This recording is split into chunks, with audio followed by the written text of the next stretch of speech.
The tension roller shaft supports your belt sander's front roller. The roller's bushings slide onto the shaft, and the shaft is secured to the sander's frame with a retaining clip. After years of use, the shaft can be worn by the roller bushings. It can be bent if the sander is dropped. Either problem can make it difficult to keep the sanding belt tracking properly. Replacing the tension roller shaft is a repair that you can do yourself, and I'm going to show you how. Hi, I'm Mark Socha.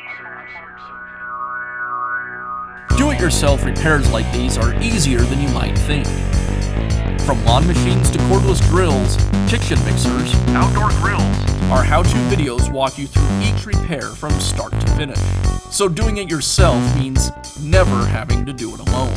Let's get started. I'll begin by removing the belt from the belt sander.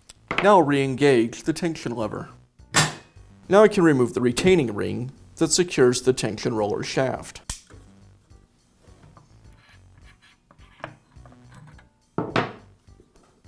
Now I can replace the tension roller shaft. To reassemble, I'll place the cups on either side of the tension roller.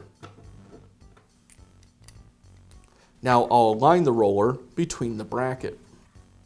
And I'll insert the tension roller shaft through the bracket and the roller with the D-shaped end pointing towards the tension knob. Now I can secure the shaft with the retaining ring. And finish up by reinstalling the belt.